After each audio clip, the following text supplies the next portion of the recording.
Bancada Fretilin questiona folha necessidade básica continua sai, mas que governo hatungona taxa importação.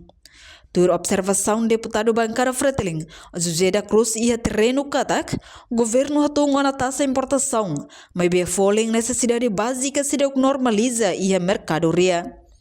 Além de governo da CIA mos aloca um orçamento dólar americano milhão hat. Foi subsídio para companhia importador Sira, não é bele hatum preço fosse e mercado.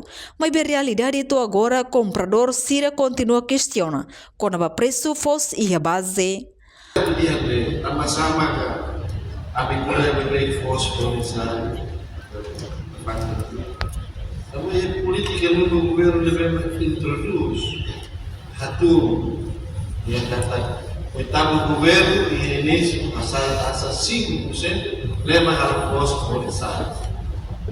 Mas que vale tambah de hatu posto poli hatu dia taxa 5% de mais 2,5%. Porque posto de fônicos latur e sai da matéria.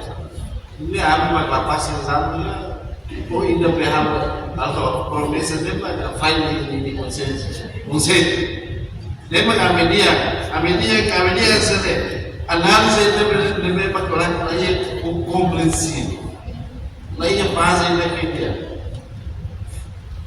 Feo bikinda tinam folha sai.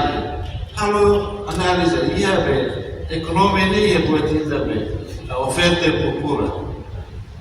Permita na penawa supply and demand. Ini bahaya.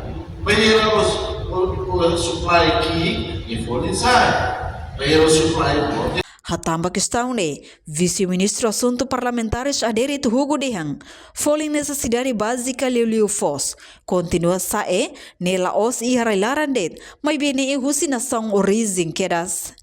Enquanto Instituto Nacional Estatística Timor-Leste, Instituto Pública realça, índice preço consumidores bafulang mayuniang, inflação mais por cento 0,4, compara ho fulang abril niang. Portanto, inflação nacional sae, também Estado defende liuba produto importação sira do que produto local. Reportagem Melda Fátima, Televisão Timor-Post. Janela informação ba emogoto. Atau tem informação atual dia kliu, kita haluha, haneham botão subscribe, like, halo comentário no fahe tutang ba media sosial hotu.